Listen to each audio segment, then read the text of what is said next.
How's everybody doing today? So, I'm going to do something a little bit different. I'm just going to talk about spirituality. Maybe not stay on one subject. I may or may not, depends on how I feel, how the video is going, what I'm thinking at the time.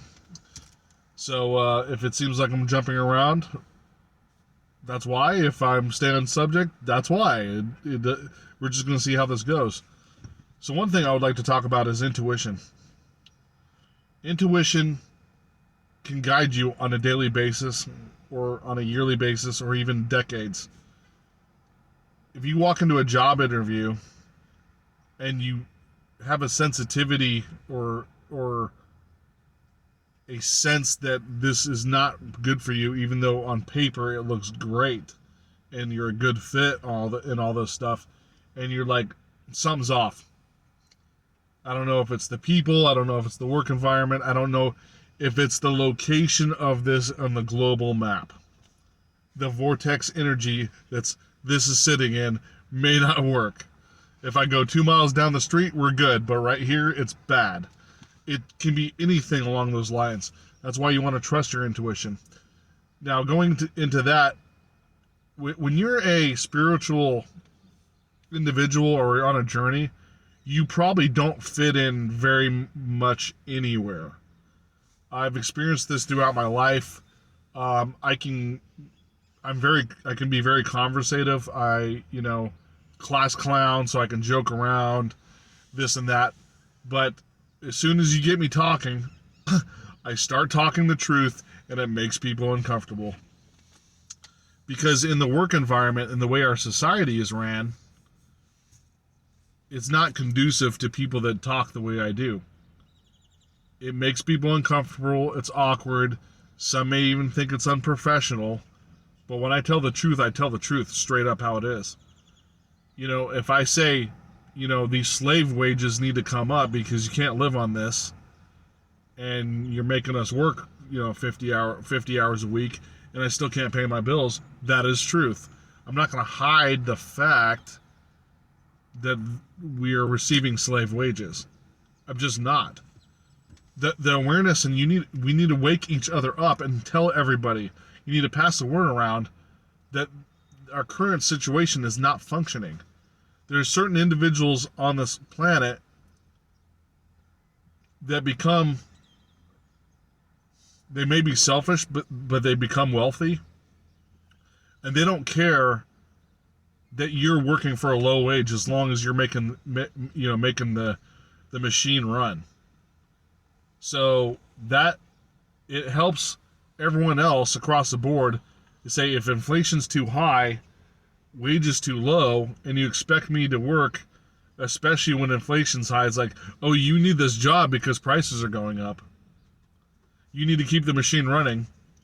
I'm good. I make $200,000 a year. I could lose my job today, and I can live comfortably at least for 4 years if I manage my money. But you, rent's due. Go back to work. So it's stuff like that, and then that's only one example. I'm even talking about interpersonal relationships. Let's say you're sitting down with a coworker and they're complaining about their family life or maybe their spouse and this and that, and you're giving them advice on how to approach it, and you're giving them the real information, so they feel uncomfortable with you. They want emotional support, but instead you're giving them good advice. So now all of a sudden it's like they don't want to talk to you because you're being real about how they can make a change. But what they really wanted was emotional support. They don't give a crap about the solution. So what you did is you kind of like, now they're not going to talk to you anymore because they're uncomfortable talking to you. And that's what truth seekers do. That's why we don't fit in. And you may have felt this a lot of your life. You might have been the rebel in school on some level, or you didn't do everything when people told you because you knew deep down inside that, like, a little bit of bullshit's happening right now. So some bullshit's going on. Why am I doing this? Oh, I'm doing this so I can get good grades. I'm doing this so I can get into a good college, so I can keep the machine running on a low wage while the top tier people make a lot of money off my ideas, my constructive thinking. my critical thinking, my inventions, my ideas, they're going to get their $500 million mega yachts, and they're going to give me a wage I can barely pay my mortgage on. So, you get what I'm saying. It's like you got to really see the big picture there.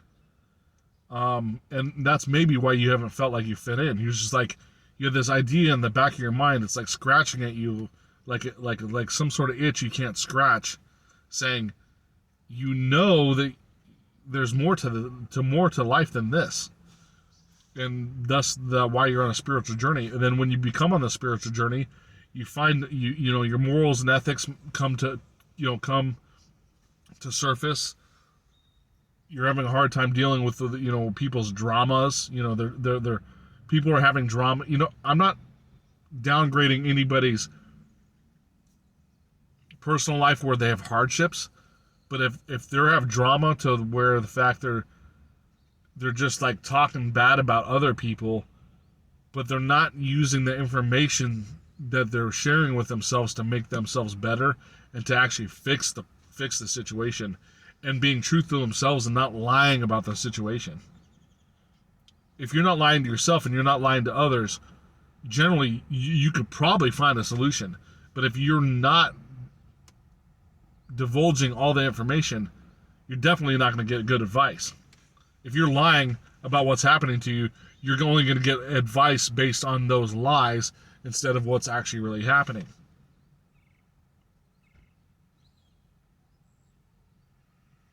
You may have gotten fired from your job, or got kicked out of your church. A lot of times that happens too. Like you're an avid churchgoer, and you've been donating, you've been helping with the food drives, everything the churches do. You're doing charity work, and the person that's that the treasurer or even the priest or whoever's in charge of the church walks up to you and says, I'm sorry, you guys, but I don't feel like it's a good fit if you keep showing up because it's causing heartache in the church. It's like, why? I'm telling the truth. I've helped you guys so much. I know, but so and so's, they're feeling uncomfortable, and this person over here, said that they don't appreciate, they kind of like you're making them comfortable the way you're talking. So all I'm doing is telling the truth. I'm not being insulting. I'm just saying the truth. Yeah, I know. Maybe I can try to find you another church that you'd be a better fit for, and this and that. That can happen because you're not fitting in. You're some sort of light worker, and you're in a spiritual journey that's beyond what they can comprehend. So that's why they don't understand what's happening with the truth. With truth. If everybody spoke the truth, there'd be more people waking up to the truth. And I know we're in this enlightenment era. I mean, the age of Aquarius, everyone's waking up. So this is happening now.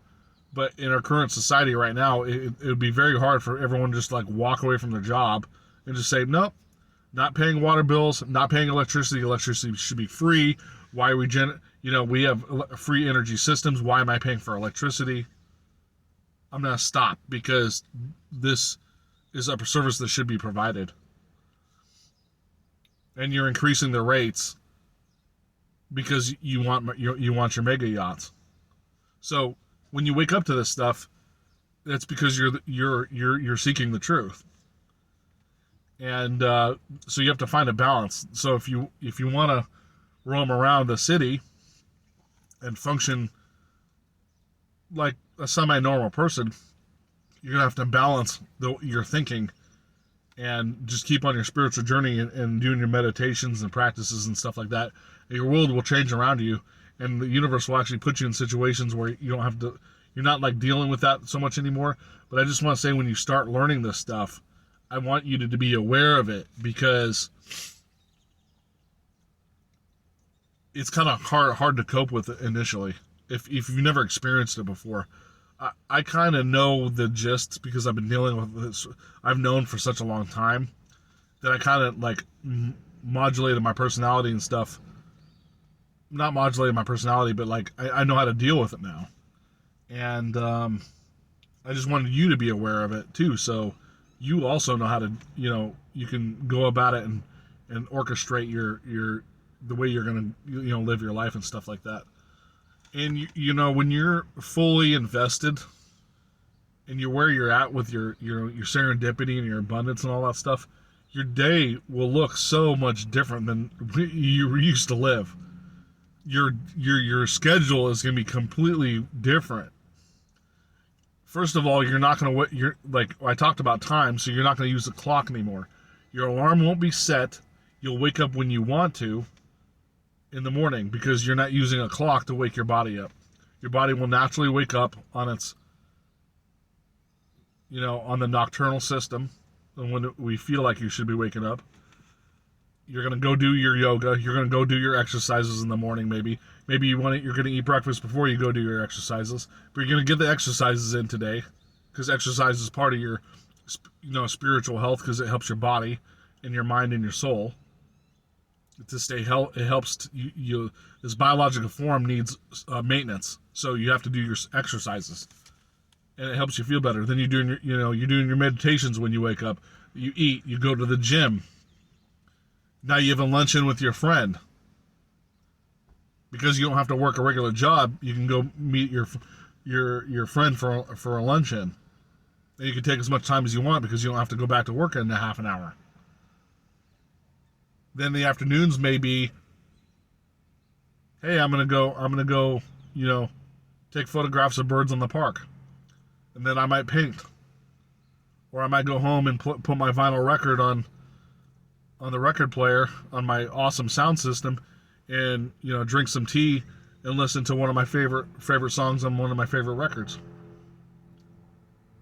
It's stuff like that. That's your life will kind of transition into that way. And they're like, oh, I feel like going to France this year, South France, so I'm gonna schedule, hey, what time of year is good to go to South France? And you look up the weather and all that stuff. Okay, so you planned your trip on South France at this time, and I'm gonna visit this area. I can do whatever. I can do whatever I want. That's what I would like to see. And then you pick up your book and you start maybe learning learning the French language a little bit, so you can get, kind of a segue into it, if that makes sense. Your life will look so much different when you're living in abundance, and then you'll meet people, and you'll be invited to things that you've never been invited to before. It's like uncanny what happens when the serendipity in the universe and God work with you. That's all I wanted to talk about today. Mostly we're running on a little longer than 10 minutes here, so I'll see you in the next video. And as always, I greatly appreciate you guys watching, and have a nice day.